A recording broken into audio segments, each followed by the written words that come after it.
Қазір жауап бере алмасаң, атыңды кафир деп ауыстырып, бір ай бойы эфир жүргізесің. Сенің атың бүгіннен бастап кафир болады. Егер қара, мақұл, атымды ауыстырам, сен айтқандай. Уағалейкум ассалам. Ал егер ислам дінін мен жаңағыдай толыққанды сенің сұрақтарыңа қанағаттанарлық деңгейде жауап берсем, сен ислам дінін қабылдайсың. Жарай ма, бауырым? Кеттік па? Без проблем. Без проблем. Бірақ қашып кету болмасын. Сөзден секіру болмасын. Ой деп мен айтпайым деп болмасын. Давай ма? Жігітше. Кеттік па? Давай, братишка, я же не молодой, не молокосос, за базар должен ответить. Бірінші сұрақ, конкретно ма? Тоқта, братишканы айнадан көресің, нормально фильтровать етіп сөйле, бауырым, кішкене сыйластықпен, жарай ма? Арман, не путай берега, сен тыңда. Бірінші очередьта сен конкретно маған жауап бер. Құдайың бар болса, Құдайды кім жаратты? Конкретно. Құдай бар болса, оны қандай Құдай жаратады Құдайды? Кім сенің Құдай? Бірінші сұрағың осы ғой, дұрыс па? Алланы кім жаратты, дұрыс па? Сұрағың солай ғой. Жоқ, мен Алла, Иисус там, анау деген жоқпын, Құдай дедім мен саған. Алла туралы потом общаемся. Құдайың бар болса, оны кім жаратты? Конкретно сен Құдай туралы жауап берші, Аллаға потом барамыз. Давай. Енді Құдай деген біздің түсінікте Алла ғой, енді мұсылмандардың түсінігінде, дұрыс па? Сен сұрағың осы ғой, короче, Құдайды кім жаратты деген сұрақ қой, дұрыс па? Бірінші сұрағың. Дұрыс па? Аллаға өтпе, Құдай туралы айтшы. Құдайды кім жаратты конкретно? Құдай, дұрыс қой енді. Біздің түсінікте Құдай Алла ғой, бірақ сенің тілінде Құдай дей берейінші, жарайды. Жарай ма? Кеттік. Хорошо? Давай. Ал, кеттік, бисмилля. Микрофон жауап тыңда. Ал, бисмилля, бірінші сұрақ. Сенің сұрағың Алла, яғни Құдайды кім жаратты деген нәрсені. Енді бұл нәрсеге мен былай жауап берейін. Біріншіден, бұл сұрақтың структурасының өзі қате, яғни Алланы ешкім жаратқан жоқ. Оған біздің Ықылас сүресінде Құранда нақты айтылған, ол тумаған, жаратылмаған. Яғни ол ең алғашқы болмыс, алғашқы себеп. Мен саған Аристотельдің тілімен айтатын болсақ, первобытный двигатель, яғни алғашқы қозғаушы күш. Оны философияда necessary being деп атайды. Яғни себепсіз бар болмыс, өздігінен бар болмыс деп айтылады. Енді саған нақты дәлел келтірейін, қара. Мысалы, кезінде бізде жалпы мынау ислам діні келмей жатып, антикалық дәуірде осы болмыс, антология мәселесі терең қаралды ғой, осы әлем, ғалам деген сияқты мәселе. Соның ішінде философияда мынандай бір маңызды ұғым бар. Necessary being, яғни міндетті болмыс, өздігінен бар және басқаларды қозғайтын күш. Ал енді бұл нәрсе, мен философиямен айттым, яғни ол мәңгі, және оның бар болуында ешқандай себеп жоқ. Ол әуелден бар, сондай. Ал енді саған исламның форматымен түсіндіретін болсақ, бұл біздің дінімізде Алла деп аталады. Яғни Абу Хамид Әл-Ғазалидің, Ибн Синаның кітаптарында бұл былайша айтқанда міндетті болмыс деп айтылады Алланы. Яғни болмауы мүмкін емес. Былайша айтқанда ол Құранда Хадид сүресінде 3-ші аятында келеді, әуелгі және соңғы ол туылмаған және туылмаған деп келеді Ықылас сүресінде. Демек, Алла уақытқа тәуелді емес, Алла жаратылу сол уақыттың ішінде болады ғой. Демек, уақыттың өзін жаратқан Алла ол уақытқа бағынышты емес. Енді мынандай мәселе тағы түсіндірейін.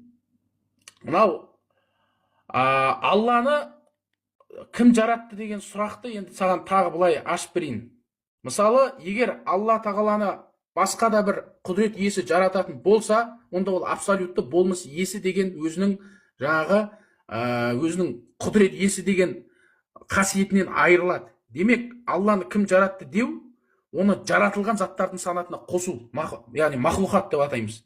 Ал исламда Алла жаратылмаған, егер жаратылған десек, ол Құдай болмайды, жай ғана жаратылыс болады. Демек, логикалық осы жерде тізбек туындайды.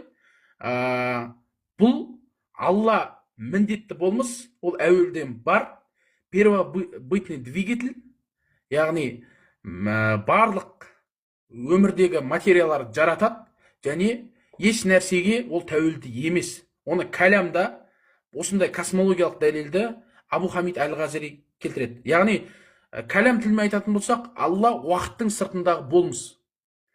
Жаратылу болса, бұл уақыттың ішінде болады. Демек Алла кеңістік уақыт деген нәрсеге қатысы болмайды. Жалпы қысқаша айтатын болсақ, Алла мәңгі себепсіз болмыс, және ол еш нәрсеге тәуелді емес. Қысқаша осы. Келесі сұрақ. Тұра тұр, тұра тұр, сен келесі, мен саған Алла туралы айтқан жоқпын ба? Ол Алла арабтың құдайы. Мен саған құдай туралы сұрап жатырмын ба? Не сен Алла туралы айтып кетіп отырсың? Тоқта. Енді қара, бауырым, сен мына жерде былай айттың ғой, Алла арабтың құдайы деп жатсың, дұрыс па? Енді тыңда. Егер Алланы біз арабтың құдайы дейтін болсақ, сонда сенің логикаң бойынша гректің құдайы, үндінің құдайы, немістің құдайы деген сияқты әлемде қанша ұлт бар қазір? Сонда 1000-нан астам құдай бар ма сенің түсінігіңде? Ол қате. Алла деген бұл жалпылама өзін мұсылман санайтын барша адамзаттың по времени. Ладно. Сенің құдайының аты Алла. Я так понял, да? Иә. И жарайды. Мен, ну ладно, дейші, сенің бірінші жауабыңды мойындадым. Ол механизм, ол ешкімге тәуелді емес, тәуелді кетпейді, ладно. Оны ешкім жаратқан жоқ, ол өзі, ладно. Сен құдай деген жоқсың, сен Алла деп айтып жатсың. Сен тыңда, гусь. Егер сенің Аллаңды мен көрмесем, оған неге сенеміз? Мен ол көрген жоқпын ғой сенің Аллаңды. Мен неге оған сенем? Да, екінші сұрақ осы. Сен Алланы көрген жоқпын, неге сенем мен? Жақсы. Енді сенің сұрағың былай ғой. Мен Алланы көрмесем, бисмилля, оған қалай сенемін деген нәрсе, Енді қара, осыған былай жауап берейін. Сен қандай да бір нәрсені көрмесең, сенің Аллаңды, менің деген жоқпын, сенің Аллаңды. Сенің Аллаңды, тұр. Көрмесем, мен оған неге сенем? Біз оған сенуге міндеттіміз бе? Жақсы, түсінді бауырым. Енді сен сұрағыңа жауап берейін. Енді микрофон жап қара. Сенің логикаң бойынша, сен Алланы көрмесең, сен оған сенбейсің, дұрыс па? Солай ғой? Сен оны көрмесең, оны сенбейсің. Тыңда, мен саған қайталап айтамын. Сенің Аллаңды көрмесең, значит жоқ. Ал жоқ нәрсеге мен дәлел әкелмеймін. Тыңда. Сен жоқ нәрсеңе неге мен сенем? Хорошо, сенің түсінігің бойынша сен көрінбеген нәрсеге сенбейсің ғой, дұрыс па? Солай ғой, логикаң бойынша, Көзбен көріп білу керек қой. Бірінші көзбен көресің, сосын ақылмен сараптайсың, біліммен тексересің. Қара, енді мен жауап берейін. Сөзді бөлмеш, перебивать етпе. Қара, егер сенің логикаңа салатын болсақ, онда мен саған жауап берейін. Көрінбеу деген нәрсе, ол жоқ болу деген нәрсе емес. Мысалы, көп нәрсені біз тікелей көрмейміз. Гравитацияны тікелей көрмейміз, бірақ ол бар. Сен ғылымға сенесің, ол бар. Сананы сен көрмейсің, ол бар. Электр өрісін сен көрмейсің, ол бар. Дұрыс па? Енді қара. Электр көрінгісі келсе көрсете алады. Электр қатты. Қара, сен желдің өзін көрмейсің. Көрінеді. Бірақ қара, мен саған жауап берейін, сөзін бөлмесе енді. Сен желдің өзін нақты көрмейсің, бірақ сен оның себептерін көресің. Ағаштың қозғалуын көресің, толқынның көтерілуін көресің, шаңның ұшуын көресің. Яғни сен желдің әсерін көріп, оның бар екенін білесің. Бірақ оны тікелей көрмейсің. Дұрыс па? Сол сияқты әлем бар, заңдылық бар, саналы тіршілік бар, әділет сезімі бар. Демек, мен саған мынандай мысал келтірейін. Далада кірпіш, цемент, әйнек өздігінен жиналып бір үй пайда болды десек, саған айтсам, мына бір үй өздігінен пайда болды, мына материал деймін. Сен айтасың ба, өздігінен соғылды деп? Сен айтасың ғой, бұның бір сәулетшісі бар, бұның құрылысшысы бар деп айтасың, дұрыс па? Конечно, Лин, конечно, мастер должна быть. Енді қара. Мысалы, көзге көрінбейді, енді өздігінен деген нәрсе келтіріп жатыр қой. Енді көрінбейді, бірақ бар нәрсе өте көп. Мысалы, гравитация. Өзіміз көрмейміз, бірақ алманың құлағанын, планеталардың қозғалғанын көреміз. Демек, оның әсері бар ма? Бар. Электромагнитті толқындар сен көрмейсің көзбен. Wi-Fi, радио, ұялы байланыстағы жаңағы электромагнитті толқындарды көрмейсің. Бірақ ол жоқ деген сөз емес, ол бар. Сана мен ой. Миды көресің, бірақ ойды көрмейсің. Махаббат, ар, ұят, әділет деген сезімдер сен білесің бар екен, бірақ сен оны көрмейсің. микро әлемді, яғни бактерияны сен жай көзбен көре алмайсың. Бірақ сен оны микроскоп арқылы көресің, бірақ жай көзбен өмірде көре алмайсың. Бірақ сен оны жоқ деп айтпайсың ғой. Демек, сенің көзбен көрмеген нәрсең ол жоқ дегенді білдірмейді. Түсінің ба? Қайда кетті? Қосыл, Серік. Енді, демек, ғылымда да, философияда да бір ереже бар. Қосыл. Қара. Демек, ғылымда да, философияда да бір ереже бар, бауырым, саған түсіндіріп кетейін. Тікелей көру міндет емес. Әсері мен соның логикалық салдары саған жеткілікті. Ал енді ислам тұрғысынан айтайын. Құранда Алла тағала Бақара сүресінде ғайыпқа сену деп сипаттайды. Біз не үшін мұсылманбыз? Біз көрмеген нәрсеге сенеміз, сол үшін мұсылманбыз. Біз ғайыпқа иман келтіреміз. Ол Бақара сүресінің 3-ші аятында келеді. Ғайып деп отқанымыз сезім мүшесімен емес, ақыл және дәлел арқылы танылатын нәрсе. Демек, көрінбейді, бұл жоқ деген сөз емес. Түсініп жатсың ба? Енді мынандай мәселені келтірейін саған. Қара. Жаңағы философиялық тұрғыдан, кәлям тұрғысынан келтірейін. Мысалы, естіп жатсың ба? Кім, Серік, осындасын ба? Айтып алшы, сосын сөйлейін. Иә. Енді қара. Сен айтып жатсың, Алланы көрмесек, қалай сенеміз деп жатсың да? Енді мен саған тағы бір керемет бір жанама және сенің миыңа жететіндей тілмен, схемамен жеткізейін осы мәселені. Қара. Көрінбеу жайлы айттым. Енді мына көптеген ислам ойшылдары Ибн Сина, Абу Хамид Аль-Ғазали нақты айтты. Яғни әлем басталған, материя уақыт қозғалыс бар. Әлемнің себебі бар, себептердің шексіз тізбегі бар. Сондықтан біз Алланы өзі жаратқан себептері арқылы бар деген тұжырымға келеміз. Мен саған жаңа келтірдім. Құранда Тур сүресінде айтады, олар өздігінен пайда болды ма, әлде жаратушы ма дейді. Яғни, осы жерде логикалық бір жаңағы сұрақ туындайды саған қойған. Бағана көрсеттім, бір үй тұр. Жаңағы сыртында сен материалдар тұр. Кірпіш, цемент, терезе, бәрі тұр.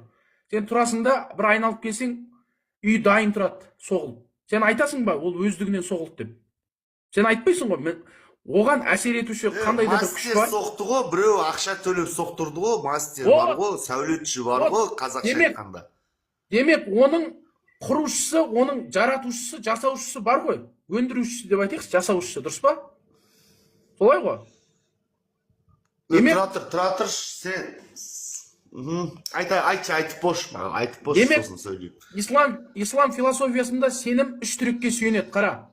Біріншісі ақыл, логикалық дәлелдермен біз қараймыз, ақыл жүгіртеміз. Мына жұлдыз қалай жаралды, мынау аспан қалай жаралды, бүкіл мына материялық әлемнің қалай пайда болғанына біз ақылмен жүгірту арқылы Алланы бар деп санаймыз. Екінші, дәлел, яғни табиғат, әлемдегі заңдылықтар, физикалық заңдылықтар, соған сүйенеміз. Үшіншісі, intuition phase, немесе жүрек деп айтамыз. Сезіммен рухани қабылдау арқылы. Демек, көзбен көрмей-ақ, осы үш түрегі арқылы біз Алланы бар деп танимыз. Демек, көрінбейтін нәрсе, мен сен сұрағыңа жауап бердім. Көрінбейтін нәрсе жоқ деген сөз емес. Ғаламның үйлесімі, себеп салдары, заңдылықтары бар. Мына жер шарының өз өсінен айналуы, жердің ортасындағы магниттің болуы, жауын-шашынның жауы, барлық процестердің четкі бір принципке бағынатынын біз білеміз. И сол арқылы оның жасаушысы бар деп айтамыз. Оны немесе мына кейбір ғалымдар айтады, жаңағы всемогущий, қандай да бір жаратушы күш, немесе бір жоғарғы күш, высшая сила деп атайды. Әртүрлі нәрсе етіп. Бірақ біз ислам философиясында біз оны жаңағы не деп айтамыз? Ол Алла деп айтамыз. Түсіндің ба? Тұра тұршы, сен жаңа тәңіршілер сияқты сөйледің. Табиғат деп, тенгриянство сияқты базар деттің. Табиғат, желдің соғуы, күннің ысуы, алманың түсуі деп тәңіршілер сияқты сөйледің. Сен маған ғылыми түрде жауап бердің. Ғылыми түрде жаңа философияны айттың, тартылыс заңын айттың, базара нет, бұның бәрі ғылыми. Но Сен түсінмағанда жер бетінде дамып кеткен елдің бәрі атеизмдер ежі. Мұсылман елдер жоқ дамып кеткен. Мен көрген емеспін. Гусь, мен саған отвечаю айтамын. Мен көрген тоқта. емеспін ешкім. Тұра тұр маған. Тыңда, сен сөзіңді Тоқта. бөлген жоқ. Микрофон өшіріп тыңдадым, білімді бол, саналы бол. Саған тыңда, дін деген ол ғылымға қарсы келеді ғой, конкретно. Сенің екінші сұрақ қабылдадың ғой, енді үшінші сұрағың ба, мынау? Дін ғылымға қарсы келеді деген нәрсе. Сұрағым болсын. Дін ғылымға қарсы келмей ма, сонда сен маған тәңіршілер сияқты жауап бермей-ақ қой там. Ау, жел соқты, ауа тұрды, ұмаймен бөріден тарадық, ондай әңгіме. Сен ғылыми түрде де айтып жатсың, тыңдап отырмын, базара нет. Но ты конкретно маған ғылыммен жауап берші. Дамып кеткен ислам мемлекеттері жоқ па? Жоқ, тыңда, бұл фактын айтып жатырмын. Дін сонда ғылымға қарсы келе ма или келмей ма? Соған жауап берші. Давай. Конкретно үшінші сұрағым. Сен екінші сұрақты қабылдадың ғой жауабымды, мен саған келтірдім дәлелді. Енді қара. Жоқ, қабылдадым, бірақ брат, сен тәңіршілер сияқты жауап бермеші маған. Жоқ, қарашы, давай. Конкретно ғылыммен жауап берші, біліммен, ғылыммен. Үшінші сұрақ қойдым мен саған. Дін ғылымға қарсы ма сонда сендерге? Енді тыңда. Конкретно. Айтып түсіндірші, конкретно. Жақсы. Енді қара, мен сен сұрағыңа жауап берейін. Арман, маған сенің Аллах, тенгриянство, табиғат емес, ғылыммен жауап берші. Дін ғылымға қарсы келе ма, келмей ма? Жарайды, түсіндім сұрағыңды. Жауап берейін саған, қара. Мен тыңда енді. Мынандай мәселе, біріншіден, дін ешқашанда ғылымға қарсы келмейді. Ол да сондай бір атеистердің немесе кейбір исламофобтардың ойдан шығарған пікірі, бұл жай ғана бір стереотип. Біз білеміз, Құранда Алла тағала ойлануға шақырады. Бақара сүресінде олар ойланбай ма деп келеді, болмаса аспандар мен жерді дәл өлшеді, бәрі белгілі бір тәртіппен жүріп жатыр деген аят бар Зумар сүресінде. Демек, физикалық заңдылықтар, мына әлемдегі барлық процесс ол заңдылыққа бағынады. Ал енді ислам дінінің ғылымға қарсы емес екендігін мен саған ислам дінін ұстана отырып ғылыммен айналысқан ғалымдармен мысал келтірейін. Мәселен, Ибн Сина медицина, философия, логика саласында өте үлкен ілім қалдырды. Ибн Аль-Хайсам мұсылман ғалым болды, ислам дінін ұстанды, бірақ оптиканың атасы саналады. Ғылымды дамытты, оның ұстанған сенімі оның ғылымына қайшы келген жоқ. Әл-Бируни астрономия, географияда ғылыми зерттеулер жүргізді, Құрандағы табиғат заңдарын түсіндіруге тырысты. Демек, осы жерде дін ғылымға қарсы деген миф туындайды. Ешқандай ол қарсы емес. Енді мен саған Құраннан дәлел келтірейін, чтобы менің сөзім нақты болу үшін. Құранда ғылыммен дәлел келтірші, Енді келтіріп дін ғылымға қарсы емес. Енді саған Құрандағы аят пен ғылымның байланысын келтірейін, нақты қарсы келмейтін білдіру үшін. Мысалы, мынаны қара. Құранда Алла тағала мынандай бір аят келтіреді. Естіп жатсың ба? Құранда мынандай бір аят келтіреді. Алях сүресінің 87 сүре 4-5 аяттарда мынандай аят келтіреді. Кім жайылымдарды көтеріп, содан кейін оларды қара қиқымға айналдырды дейді. Демек, бұл осы жердегі мына келтірген аятта мұнайдың микроорганизмдер мен химиялық заттардың ықпалымен өсімдіктер мен жануарлардың қалдықтарынан ыдырауынан пайда болатынын Алла тағала Құранда айтып тұр. Түсініп ба? Ол 3 этаптан тұратын. Жаңағы өсімдік жамылғысы, өсімдіктің шөпке айналуы, қиқымға және массаның қара затқа айналуы. Енді тағы бір дәлел келтірейін. Мысалы, мынау таулар мен континенттердің қозғалысына қатысты. Құранда Ән-Намл сүресі 88 аятында, сөзін бөлмей тұр, 88 аятында айтады, сен қозғалыссыз деп ойлаған таулардың бұл сияқты қозғалатын көресің. Бұл бәрін шебер түрде жасаған Алланың жаратуы дейді. Енді қара, микрофон жауап отыр. 20 ғасырдың басында неміс ғалымы Альфред Вегенер планетаның Пангея деп аталатын материк болғанын айтады. Және 180 миллион жыл бұрын Гондвана және Лауразия деген екі бөлікке бөлінген айтады. Гондвананың қазіргі Африка континенттері, Австралия, Антарктида, Үндістан құрылды деп айтады. Ал Лавразия болса Европа, Солтүстік Америка, Азияға айналды дейді. Демек, қазіргі ғылым жер қыртысының, яғни жер мантиясы бірнеше плиталарды қалыптастырады және жылына 1-5 сантиметрге жылжып отырады дейді. Оны ғылымда continental drift деп атайды. Яғни континенттік дрейф деп атайды. Немесе континенталды жүзу деп атайды. Ал демек, осыдан 14 ғасыр бұрын Құранда дәл осылай бұлт тәрізді қозғалады деген аятты, жаңағы тауларды, ол қалай білді? Демек, бұл да Алланың жаратқан, бізге жіберген Құранның өзі ғылыммен сәйкес келетін және ешқандай қарама-қайшы келмейтіндігін суреттеп тұр. Одан кейін мынандай бір аят бар, саған келтірейін ғылыммен тағы. Темірді ғарыштан түсірді дейді. Сен білесің ба, темір деген металл жердің өздігінде, жер қыртысында өздігінен көп бөлігінде болмайды. Темір деген астероидтар құлап болған, астероидтар құлаған, сосын болған, сосын пайда болған. Вот, красавчик, біледі екенсің. Енді қара, Құранда айтады, сондай-ақ темірді біз түсірдік.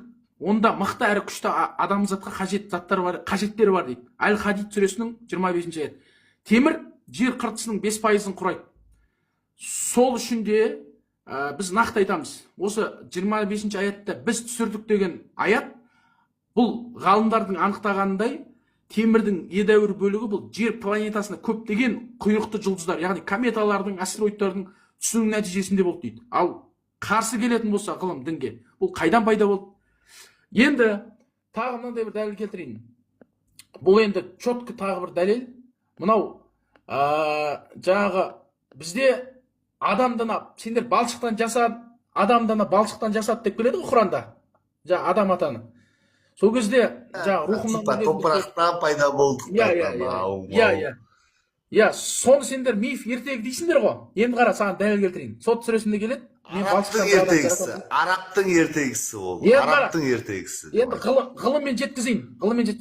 Қазіргі ғылымда адам ағзасының 26 элементтен тұратындығын анықтады. Сенбесең интернеттен іздеп қара. Олардың 6-ы көп пайызды құрайды. Көміртегі, сутегі H, оттегі O, азот N, фосфор, күкірт және осы 6 элемент негізгі адам, яғни ткань дейміз осы, ұлпасының 95%-ын құрайды. Енді бір қызықты қарайық. Құранда Ар-Рахман сүресінің 14-ші аятында келеді, ол адамзатты құмырадай сыңғырлаған құрғақ топырақтан жаратты дейді. Яғни біз білетін балшықтан жасалынған керамикалық бұйымдар бар ғой, лай, құм, саз деген сияқты. Солардың құрамында да осы элементтер бар да. Демек, балшықта қандай элемент кездессе, ол адамның бойында кездеседі да.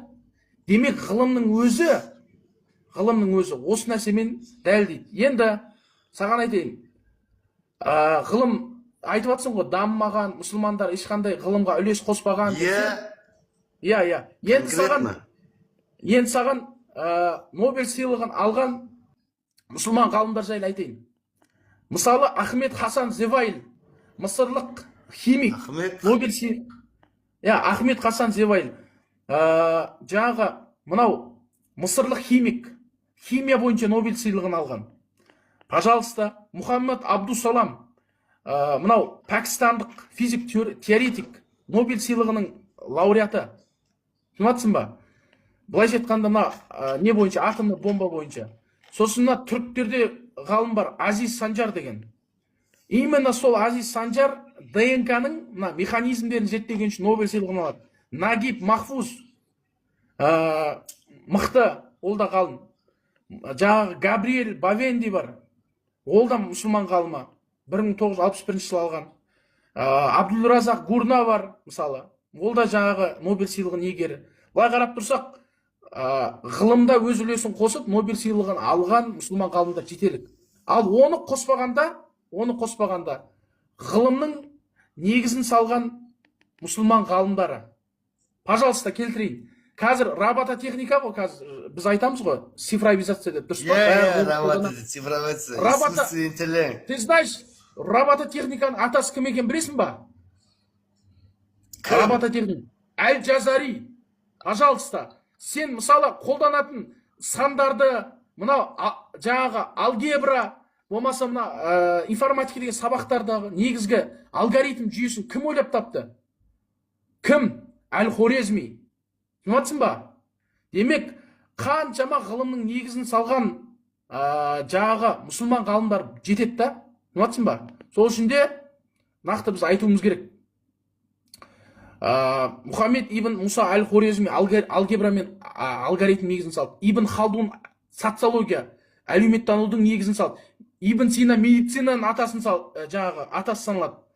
Одан кейін Әбу Наср әл-Фараби философияға қандай ренессанс жасады. Түсініп ба?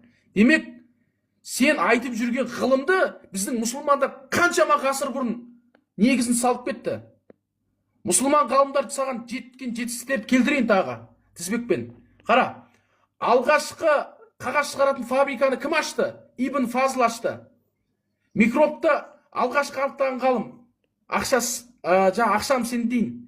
Алапес ауруын алғаш тапқан ауруын емдеу жолын қарастырған Ибн Жасар. Көздің тор қабатын, яғни сетчатка анықтаған кім? Ибн Рушд. Алғаш рет көз операциясын жасаған мұсылман ғалымы Аммар. Алғаш рет қатерлі ісікке операция жасаған ғалым Әли ибн Аббас. Нөл санын алғаш рет қолданған ғалым мұсылман ғалымы Әл-Хорезми. Тригонометрияны алғаш жүйелеген мұсылман ғалымы Әл-Баттани. Тригонометрия кітабын алғаш жазған Насруддин Туси. Алғаш рет дифференциал кітабын жазған ғалым Сабит бин Кура. Жердің айналатын, өз-өзіне айналатын дәлелдеген алғашқы ғалым Әбу Райхан әл-Бируни. Жердің күнді айналатын дәлелдеген мұсылман ғалымдар алғаш рет. Оптика негізін салған Ибн Хайсам. Алғаш рет ұшақтың негізін механизмін жасаған Абу Фирнас. Маятникті жасаған, тербеліп тұрған, сен сабақта қолданып жүрген Ибн Юнус. Заттардың меншікті салмағын алғашқы есептеген ғалым Хазини. Фосфорды алғашқы тапқан ғалым мұсылман Бешир. Алғаш әлем картасы. Тұратыршы, Ареке, бірақ сен ғалымдарды айтып атсың. Мен қазір эфиріме не үшін қайта-қайта шығып атым, сол ғалымдарды тексеріп атыр мен. Сен айтқан ғалымдарды асықпай айтшы. Тексеріп атыр, сен асықпай айтшы. Мен үлгірамай атырым. Асықпай айтшы. Конкретно. Өтірік ойдан құрастыра беріп, асықпай айтшы. Ойдан құрастырып атқан жоқ, қара. Ибн Хайсам оптиканың атасы. Іздеп көр. Әл-Жазари робототехниканың атасы. Іздеп көр. Әл-Хорезми алгебраның негізін салушы. Іздеп көр. Әл-Бируни жердің айналу өсіп анықтаған радиусын дәл есептеген ғалым. Іздеп көр. Әл-Хазин оптика саласында Ибн Әл-Хайсам. Әл-Рази ең алғашқы аурухананы ұйымдастырған, шешек пен қызылшаға қарсы кітап жазған. Іздеп көр. Ибн Сина дәрігерлік ғылымның каноны, медицина ғылымның каноны атты еңбегін Европадағы медицина ғылымның негізін қалаған қаншама ғасыр қолданған. Химия саласына келейік. Джабир ибн Хайян химияның атасы. Іздеп көр, пожалуйста. Рас бекен, өтірік бекен?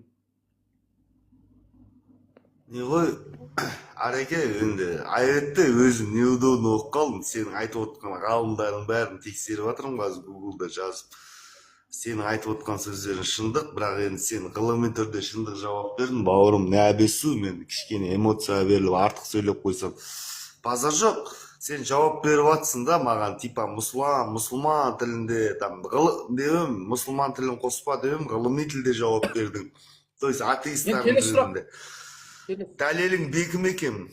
Келесі сұрақты өзіңе сенімді айтып жатсың да, мынандай ғой, Ареке, мен де кезінде мұсылман болғам, мен де мұсылман отбасыда туылғам. Әкем мен шешем менің атымда мұсылманша қойған, азан шақырып уақытында. Дело не в этом. Мен просто өмір өсіп, өмірді көріп, ақ-қарамды білгеннен кейін мен ислам дінінен кетіп қалдым.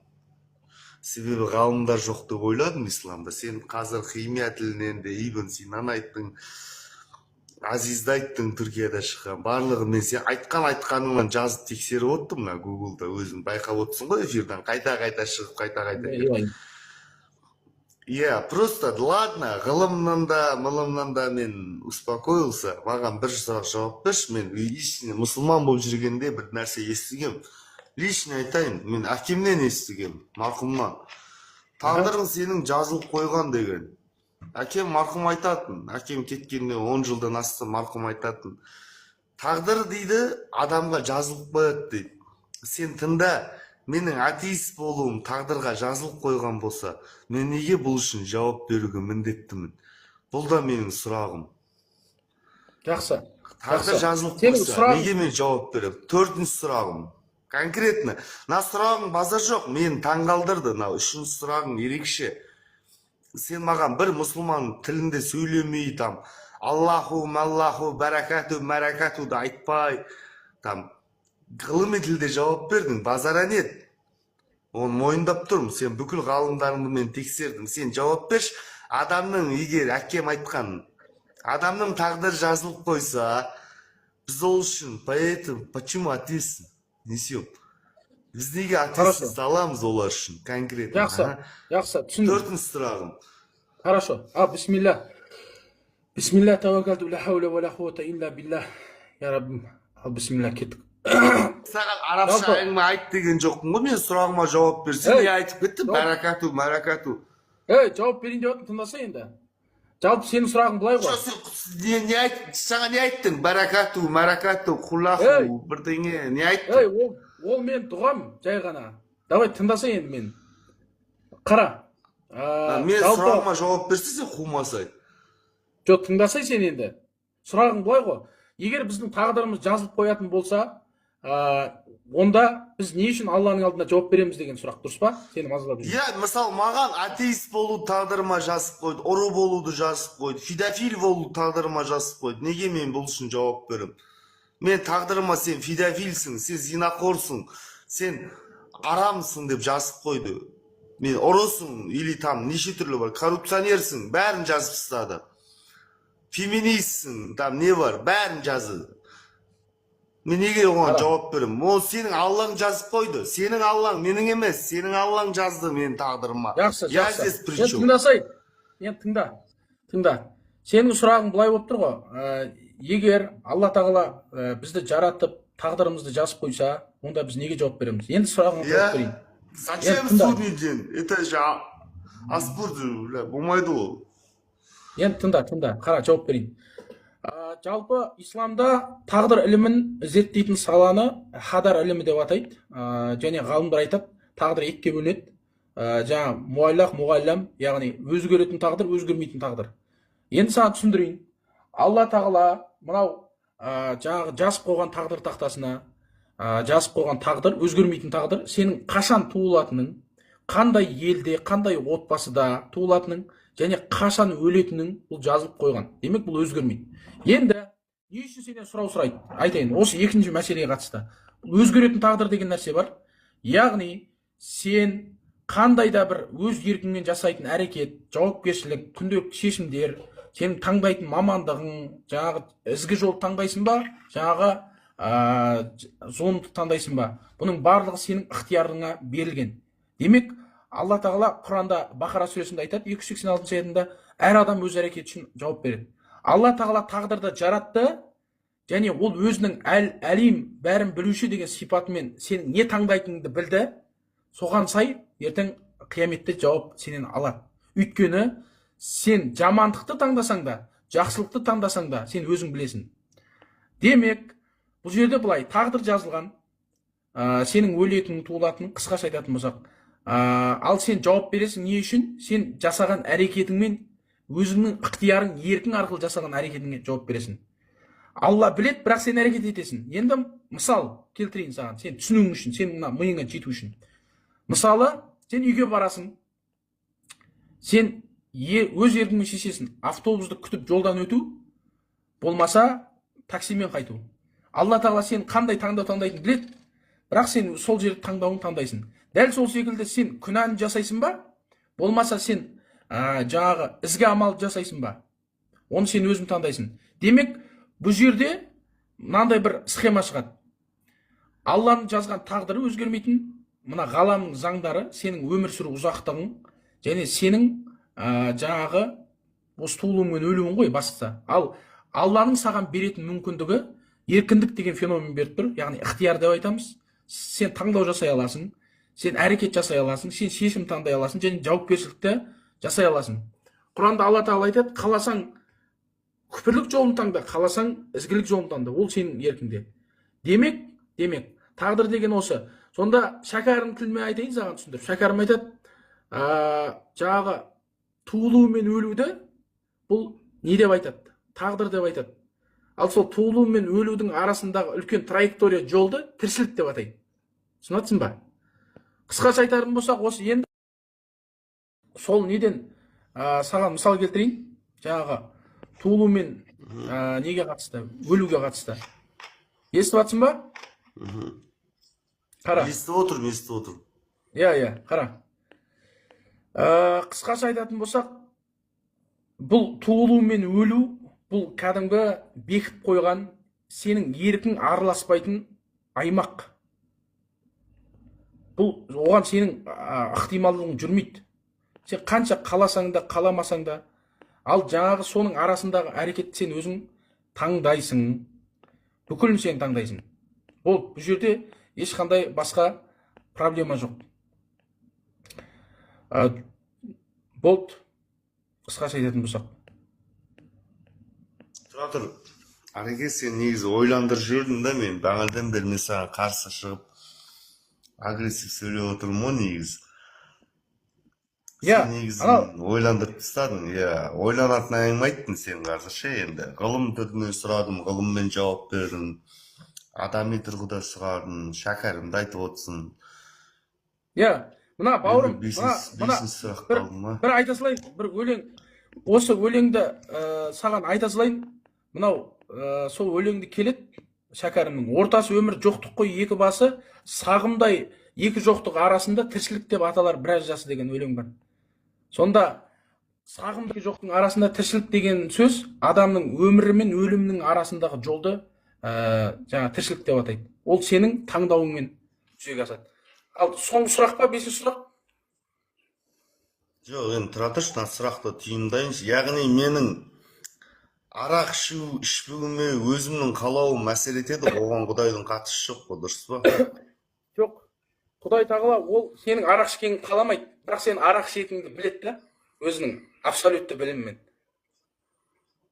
Және де мысалы мен қыздарды жақсы көрем, там шешінген қыздар, жалаңаш, стриптиз клуб, енді жақсы көрем да, енді рас қой енді. Яғни сол менің тағдырым емес, ол менің қалауым болып кетті ғой бұл жерде, дұрыс па? Алла тағала саған сол қалауды беріп тұр. Демек, егер Алла тағала тағдыр мен қалаудың ара қатынасы не? Тағдыр мен қалаудың ара жігін ажыратшы сен конкретно. Мен соны ұқпай жатырмын. Қалау деген нәрсе ықтияр. Сенің қандай да бір істі жасауға деген бір құлшынысың болмаса сенің ішіңдегі бір сигнал. Например, сен нәпсің сен итермелеп тұрды, сен бір қызды жақсы көресің. Жаңағы билегенді, например, да.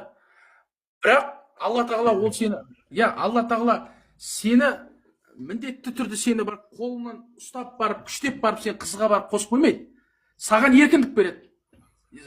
Құранда айтқандай, сен өзің білесің дейді, серік, сен қызға барсаң да, билесең де, билемесең де, болмаса ізгілік жолмен үйленіп, отбасын құрсаң да өзің білесің дейді. Сен сол Алла берген еркіндіктің арқасында сен ішіп шегіп жүре аласың. Былайша айтқанда, билеп, түсінесің ба? Ал егер Алла тағала... Яғни менде таңдау бар, дұрыс па? Таңдау бар. Таңдау бар.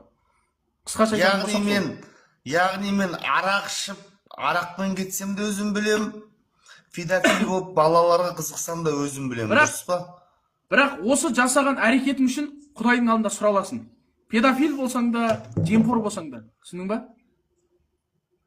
Спрос будет, да? Спрос будет. Бұны тағдыр деп жаба алмаймыз конкретно. Жоқ. Егер да бауырым қара. Дәлелің сенің. Түсіндің ба? Егер мысал қара, егер Алла тағала бекітіп бәрін жазып қойса, онда сенен сұрамайтын еді ғой. Қарашы, логикаға салшы. Ертең сен қиямет, мысалы біздің түсінікте былай, қиямет болады, сенің жақсы жаман амалдарыңды мизан тарасын тартады да, Алла тағала саған сұрау қояды. Жаңағы сұраласың. Сол кезде егер Алла тағала өзі жазып қойып, барлығын өз шешіп қойып жүретін болса, онда сен роботтан не айырмашылығың бар? Программа жазып қоясың, барып, жаңа құла десе құлайсың, іш десе ішесің, онда сен робот боласың ғой. Бірақ сен олай емес қой. Мысалы, сен қазір ешкім күштей алмайды, дұрыс па? Сен қаласаң сен қазір қалаған жеріңе барасың. Қаласаң не нәрсе жегің келеді, соны жейсің. Демек, Алланың әл-адыл деген сипаты бар да. Әл-адыл деген сипат аса әділ да. Алла тағала ондай не емес, жаңағы әділетсіз емес. Сені жаратып, барлық нәрсені өзі бекітіп, болды. Сенде таңдау жоқ.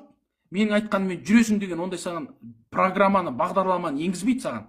Саған еркіндік береді. И соның арқасында сен білгеніңді жасайсың. Тұра тұр, мен түсінгенім бойынша,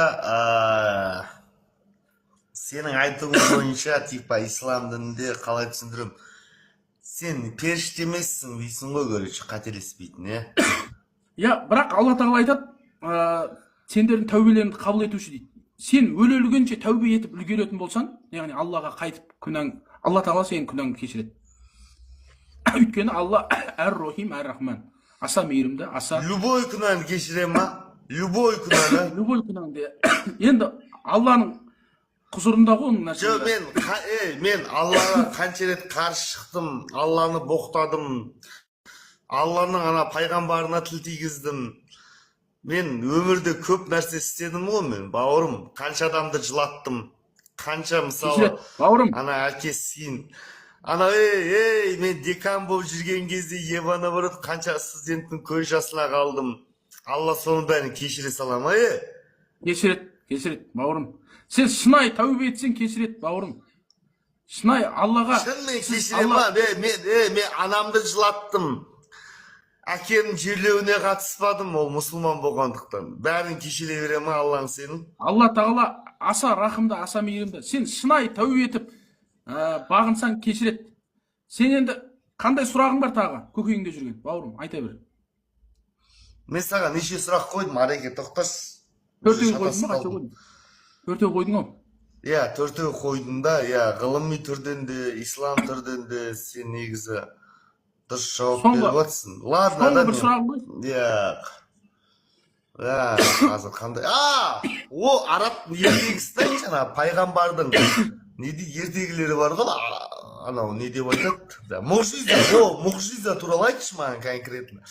Сол туралы жауап берші, ол қалай мұғжиза, чё почем, как кам, не ол, сиқыр ма, фокус па, ол не мұғжиза деген? Жақсы. В общем, пайғамбардың мұғжизасын түсіндіріп берейін ба? Орындалады, ол қалай шешім алады, қалай істеледі ол мұғжиза. Маған да мұғжиза беріле ма, саған да беріле ма, білмеймін ғой мені. Түсіндірші анау. Пайғамбардың сен құрандарыңа кейде көз салам да, мен сырттан жатсам да көз салам. Әкем шешем мұсылман болды ғой, өзім ғой енді атеист болып кеткен, олардың кінәсі жоқ конкретно. Енді әкем кеткенше құдай деп кетті әкем. Мұғжиза туралы түсіндірші, не ол конкрет? Фокус па, сиқыр ма? Жақсы түсіндірейін, бауырым. Бисмилля, кеттік. Жалпы, бауырым, түсіндірейін. Мұғжиза деп отқанымыз анықтамасын айтайын.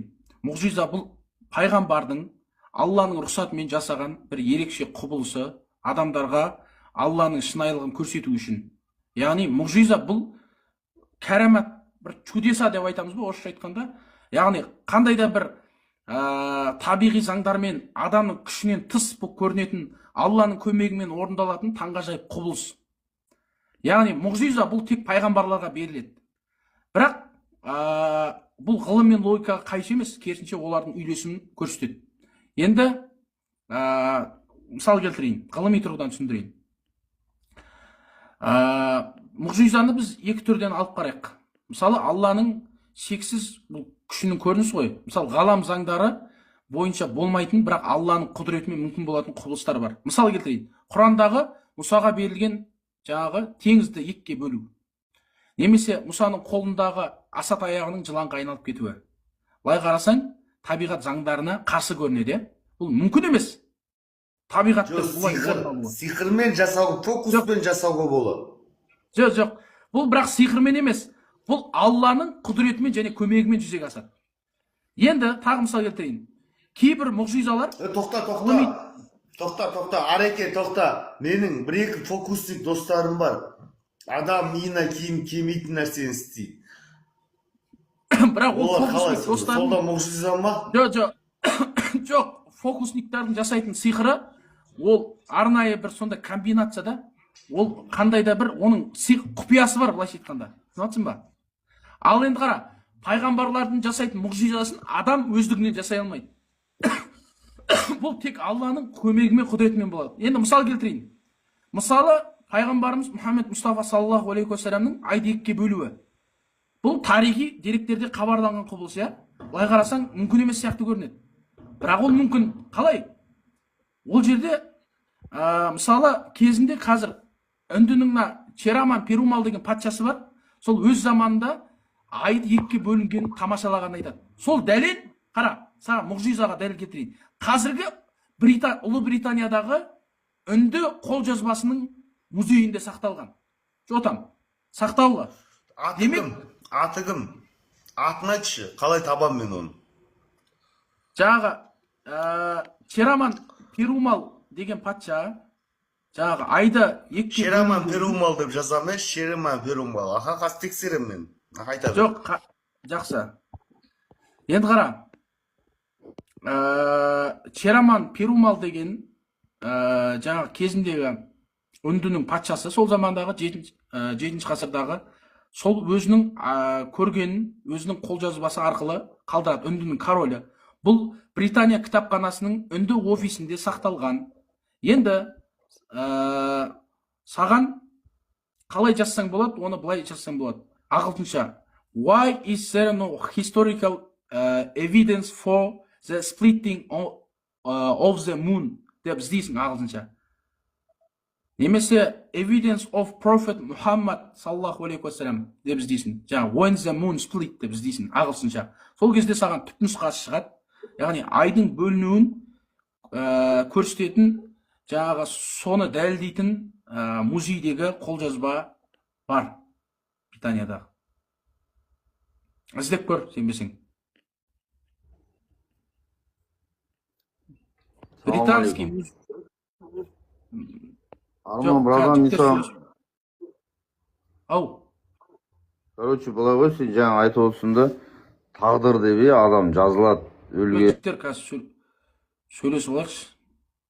Қозғалмай тұратындар жігіттер, жеке бірге бір сөйлесіп аламыз.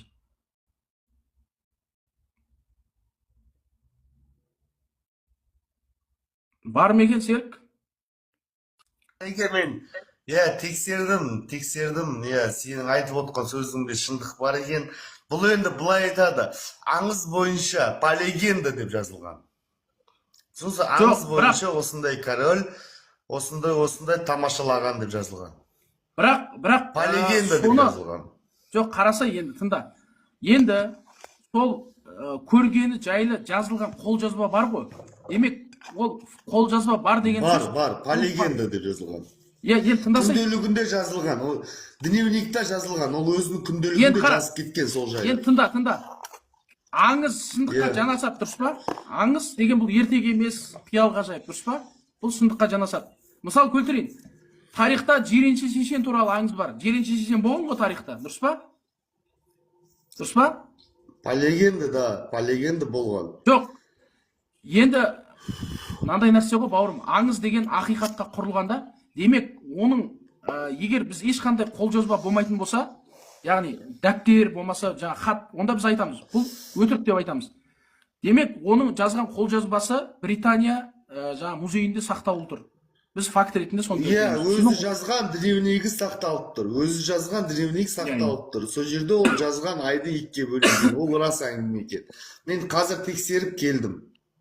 Мен не үшін эфирінен қайта шығып жатырмын, ареке тексердім, ол туралы жазған. Яғни анау айға ұшқан, 7 космосты там аралаған, ешақпен жүріп пайғамбар, оның бәрі рас әңгіме ғой сенің айтуыңша. Ешақпен емес, пырақпен. Мысалы, біздің елтаңбамызда пырақ бар ғой, дұрыс па? Сен оны ешақ демейсің ғой, қанатты пырақ бар ғой, қанатты пырақ, елтаңбамыз білетін шығарсың. Қанатты ат деп айтылған. Енді пырақ деп айтады ғой, қазақша қанатты ат. Енді кейбір нұсқаларда бесспорно, конечно. Пайғамбарымыз саллаллаху алейхи уассалам синоним сөз. Неге? Синоним сөз пырақ. Айтайыншы енді, қара. апайыма сызсам, неге жаңа көтерілген, Алланың дәркейіне көтерілген сәті, ол сол әл-бурақ деген пырақпен көтерілген. Нешеге емес, ол қателеспе. Миғражға. Миғраж деген космос қой, дұрыс па? Миғраж деген Алланың сол несі ғой оқиғасы, 7 қат аспаннан өтіп Алланың дәргейіне барды деген сөз. Бауырым, 5 сұрақ қойдым, тағы сұрақ қоясың ба, или қанағаттандың ба? Өзің бір вывод жасашы енді, мен берген жауаптардан. Проблема жоқ. Қоям десем қой, жауап. Жоқ, енді еркекпін ғой, мен саған 5 сұрақ деп айттым, 5 сұрақта қағым келіп тұр. Бірақ бірнеше сұрақтар менің көкейімді жарып отыр, Ареке. 1-2 сұрақтар бар да. Қой. Мен саған 5 сұрақ дедім, Ареке. 5 сұрақ бойынша сен жауап бердің. Ғылыми тілде жауап бердің, діни тілде жауап бердің, табиғат заңдылығы, тенгрянство бойынша жауап бердің. Базаршы оқыған бала екенсің, мен сенің айтқаныңнан сразу Google-ға кіріп жазып, сен айтқан ғалымдарды жазып, мен тексеріп оттым. Сөзің өтірік айтып отырсың ба, шын айтып отырсың ба, тексеріп оттым. Бірақ сөзіңнен өтірік ұстай алмадым. Шын айтам, өтірік ұстай алмадым да. Бір өтірік ұстап алғым келді. На сөзің өтірік, алаяқ деп бетіңе басқым келді, келе алмады. Тағы 1-2 сұрақ көкейімді мазалап жатыр еді. Яғни сен айтқан дәрежеге сай, яғни мен ислам дініне қайта оралуыма, ата-бабаның дініне, қазақтың ата-бабасының дініне қайта оралуға 1-2 сұрақ кедергі. Қойсам бола ма 3 сұрақты, бауырым? Қой, бауырым. Бисмилля, қой. Ареке, енді сіздер жаңа айтып жатсыздар, мұғжиза жайлы, барлық ол адамның қалауымен болмаған, ол фокусинг емес деп. Енді сіз маған фокусинг жайлы түсіндіріп беріңізші, оларда адамның миына келмейтін сиқырды жасайды ғой фокусингта. Мысалы, мынандай жағдай болды. Осыдан 4 жыл ма, 3,5 жыл бұрын менің балам үйден жоғалып кетті. 4-ші класс оқитын балам жоғалып кетті, кіші балам ғой. Мен былай іздедім, знакомый свой искал, короче, своим ментам позвонил, операм позвонил. Ешкім таппайды, прикинь, 2 сутка балам жоқ. Сол кезде маған бір кісілер айтты, мына жерде бір орыс апа тұрады, кіріп шық саған айтады деді. Мен орыс апама бардым, орыс апама айтты, саған 1 сағатта баланың табылғаны туралы сүйінші, білесің ба, вознаграждение сұрайды деді маған. Мен орыс апаның түріне қарап тұрдым да, апа дедім, мен 1 сағат сіздің қасыңызда отыра тұрайыншы, сол жаңалықты күтіп дедім ғой, Ареке. Естіп отырсың, Ареке? Мен 1 сағат саған орыс апаның қасына тұрдым, 43 минут па, 44 минутта, точно помню, маған звондады. Братчикім, інім звондады. Братан, балаңыз табылды, үйде деді. Сол жағын түсіндірші, ол қайдан білді? Мен үйіме балам 1 сағатта келетінін, маған сүйін сұрайды, ол орыс апа қайдан білді? Ол ислам діні емес ол. Сиқырмен айналысады ғой, жалпы. Жоқ енді, тәуіп қой енді, ваншевник қой, ваншевник, тәуіп. Тыңдай. Как пап? Жақсы, қалай айтамыз басқа? Алла тағаланың, енді тыңда, микрофон жаба тұр. Алла тағаланың жаратқан көрінбейтін тағы бір жаратылысы бар, жындар деген. Яғни олар адам сияқты ақылға еркі бар, бірақ физикалық әлемде көрінбейді. Сиқыршылар кейде жындар арқылы кейбір ақпаратты немесе әсерді адамға жеткізеді. Құрандағы дәлел келтірейін. Бақара сүресінде қателеспесем 102-ші аятта келеді. Сиқырлықты үйренгендер адамдарға зиян келтіру үшін ғана қолданады, бірақ олар ешкімге пайда келмейді дейді. Тек Алланың рұқсатынсыз ештеңе істей алмайды дейді. Яғни сиқыршының күшінің негізгі көзі жындардың көмегі. Яғни жын арқылы ақпарат жеткізу. Ол қалай болады? Мысалы, жындар адамдарға көрінбейтін жасырын ақпарат жеткізе алады. Кейбір хадистерде айтады, сиқыршылардың көргендерін сол адамдарға жеткізу бұл бар нәрсе деп айтылады. Яғни сиқыршылардың сол сенің жаңағыдай жоғалған адамыңды барлығын біліп тұруы, немесе сондай өткен шақтағы оқиғаларын айтып беруі, сол бір жындардың тікелей әсерімен болады. Яғни ол жындардың көмегімен. Енді қара, саған тағы бір мысал келтірейін, осы сөзім нақты болу үшін. Ислам тарихынан бірнеше мысал келтірейін. мынау Құранда келетін сиқыршыларына Харут пен Марут деген періштелерді адамдарға сынақ ретінде жіберді. Бірақ олар біз сиқыр үйретеміз, бірақ ешкімге зиян келтірме деп шарт қойды. Адамдар олардан жаңағы үйренген соң екі жаққа зиян келтірді деп айтады ғой. Мысалы, сиқыршылардың өзі ақпаратты алу үшін жындарға тәуелді болады да. Мысалы, анау тіпті керек десең пайғамбарларға қарсы қолданған сиқыр қолданған болған. Бір сиқыршы пайғамбар сиқыр жасайды. Мысалы, жын арқылы әрекет жасайды. Бірақ оның әлбетте қорғанысын Алла Тағала жаратып қойған. Оның қорғанысы бізде дұға сүрелер, жаңа Фалақ, Нас сүрелері, және дұға жасау, Алладан сыйыну, бұл проблема жоқ. Сол үшін де Алланың әсерінсіз, Алланың қалауынсыз ешкім саған әсер ете алмайды. Түсінің ба жалпы? Тоқта. Той сиқыршыларды жаңағы Құдайдың өзі жаратқан бізді сынау үшін. Мынаны это испытание. Артына еріп кете ма жоқ па, иә? Негізі тұжырымды жауап, сен дұрыс жауап берген сияқтысың, родной. Өйткені мен бұны христиан дін өкілдерінен естігем. Сенің айтып отқан жауабыңды мен мұсылмандардан емес, христиандарда естігем. Жарайды, Ареке, айып етпеш, бір-екі сұрақ болып тұр дағы, Ареке. Мысалда, егер Аллаң сенің мейірімді болса, мына қазақ елінде қанша адамдар осылай квартирада, қарны аш, бала шағасымен, әйелдер бар, әйелдер, жалғыз басты аналар, балаларын өзі баққан, амалсыздан әр еркектің астына бір жатқан, сонда оның үйіндегі баласының тамақ керек екенін Аллаң білмей тұрма сенің, соны түсіндірші. Сенің сұрағың бар ғой? Әділетсіздік қой ол. Аллаң біліп тұр, ол балаға тамақ керек. Шешесі әр еркектің астына бір жатып ақша тауып отыр. Как это понять? Жақсы, братан. Жақсы, хорошо. Сен айтып отырсың ғой. Алла шынымен де әділ болса, шынымен де мейірімді болса, көмектеспейді деп жатсың ғой. Енді қара, осыған қатысты жауап бер. Неге шешесін жәлептік жолға жұмсайды? Неге шешесін жәлеп қылады? Микрофон жаба тұр, бауырым, жауап берейін.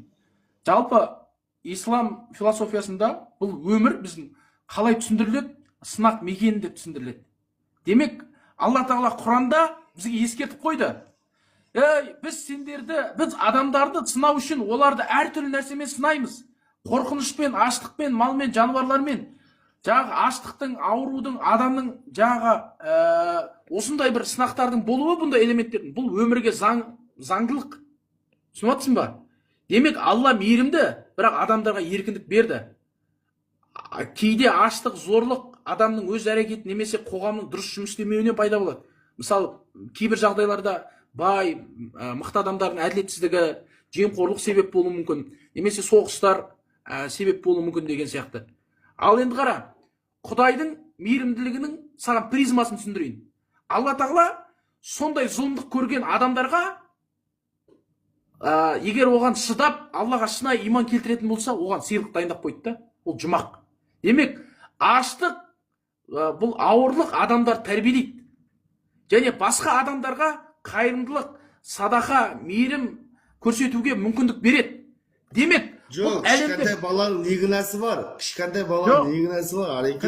Күнәсі жоқ. Бірақ ол бала сондай ортада дүниеге келу мүмкін да, бір соғыс болып жатқан, болмаса жаңағы сондай бір әлеуметтік жағдай төмен.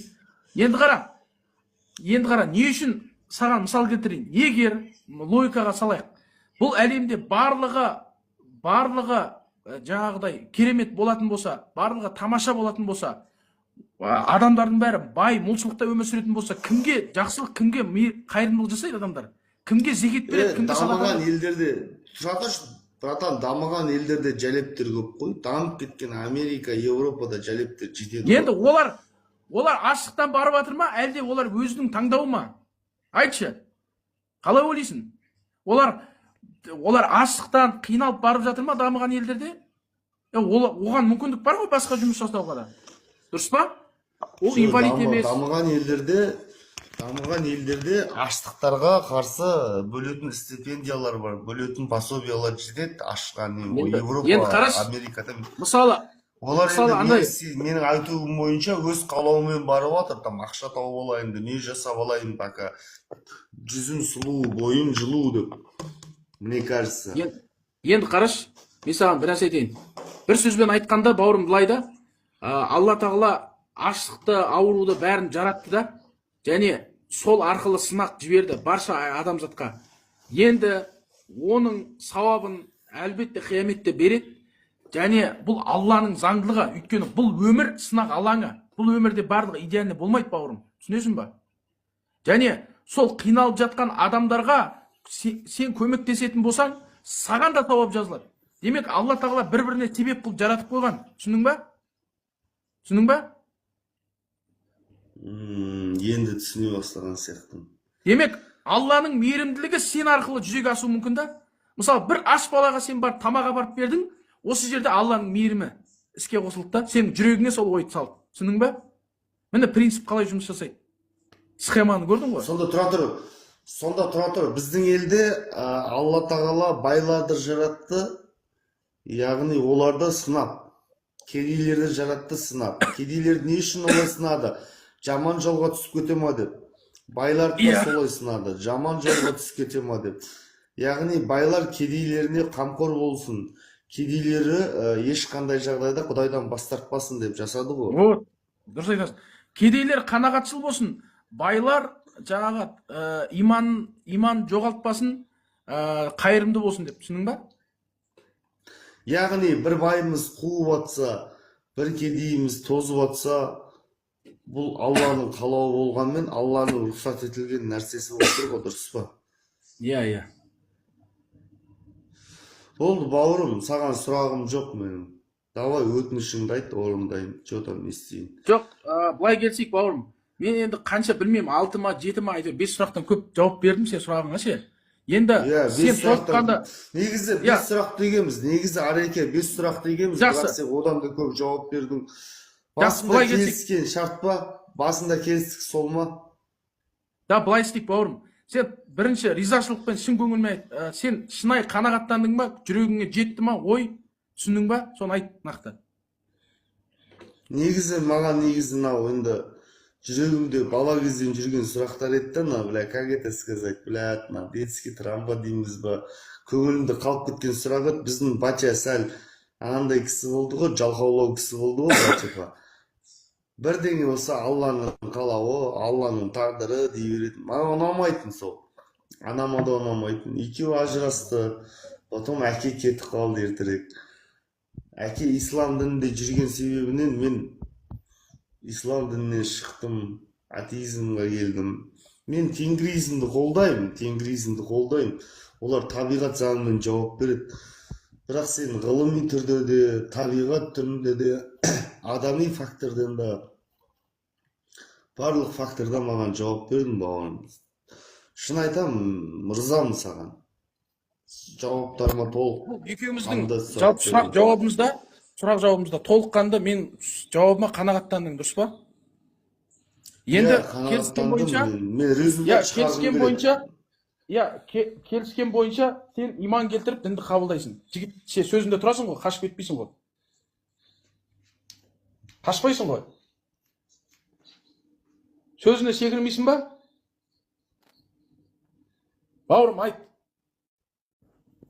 Жоқ, кетпедім. Сөзімнен қашпаймын, бірақ иманды қалай келтіреді? Мен түсінбейді екенмін. Онда бүйтесің. Мұсылман қайтадан дінді қабылдап мұсылман болғың келе ма? Иә, болғым келеді. Онда калима шахадат айтасың. Қалай айтыла?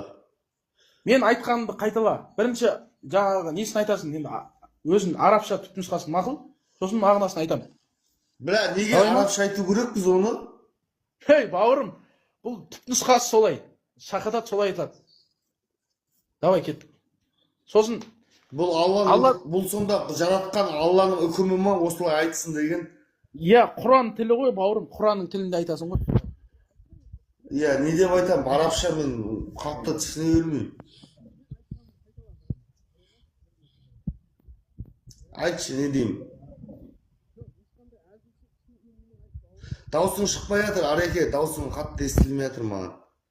Ешқандай әзілсіз шынайы көңілмен айт деймін, бауырым. Жарай ма? Давай, қайтала. Естіліп жатыр ма? Ашхаду ан ла илаха илlalloh. Ашхаду алла қалай еді? لا إله إلا الله. لا إله إلا الله. Илаха иллаллах. وأشهد أن محمدا عبده ورسوله. Енді қайталап айт. Ашхаду ан ла илаха илlalloh. Ашхаду алла илаха иллаллах. وأشهد أن محمدا عبده ورسوله. Алла, енді қазақша айт. Алладан басқа тәңір жоқ.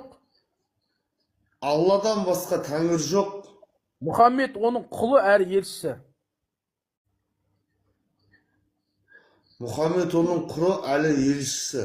Тұратыш, Алеке, бұл сөзді айтқанда менде не пайда болды? Мен байып кеткен жоқпын, мен дүнием көбейіп кеткен жоқ. Иман келтірдің, бауырым, иман келтірдің. Енді қара, саған бір нәрсені түсіндірейін. Машаллах, бауырым, мұсылман болғаны құтты болсын. Енді саған түсіндірейін. Иманның шарттарын түсіндіре кетейін. Иманның шарттары бар, бауырым. Сен мұсылман болғаннан кейін Аллаға иман келтіресің, періштелерге иман келтіресің, кітаптарға иман келтіресің, пайғамбарларға иман келтіресің, ақыретке иман келтіресің, тағдырға иман келтіресің. Өлгеннен кейін қайта тірілуге. Жалпы осы нәрселерге сен иман келтіресің, сенесің. Түсіндің ғой, а? Тұра тұр, сонда басынан түсінбей қалдым.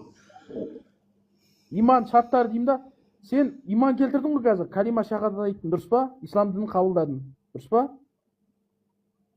Мен Құдай бар екеніне сендім, Алланың бар екеніне сендім. Дұрыс қой, қазір сенің сөзіңе мен сендім. Мұсылман болдың ғой, енді сен мұсылман атандың ғой, дұрыс па? Қазір мен уже мұсылман болып кеттім ба осы сөзден кейін? Иә, мұсылман атандың, бауырым, машалла, құтты болсын. Мұсылман болу осынша оңай деп ойламаппын мен. Бір сөз айтып мұсылман болып кетесің деп. Енді тәубе келтір, Алладан кешірім сұра, бауырым. Мүмкіндік болса жаңағы мешітке бар, дәрістер ал, намаз баста. Бұйырса ертең иншалла 2 күннен кейін, жаңа 1-2 күннен кейін не келатыр? Рамазан айы келатыр. Ораза ұста, бауырым. Ораза ұстағасың ба? Ораза ұста. Жоқ. Алла қаласа, Алла иманыңды кәміл етсін. Осы Рамазан айында осы жаңағы құлшылықтарын жасап, тақуалығыңды арттырып, Аллаға мінәжат қыл, бауырым. Жоқ, Ареке, тұра тұршы, мен әлі 1-2 нәрсе түсінбей жатырмын да. Сіз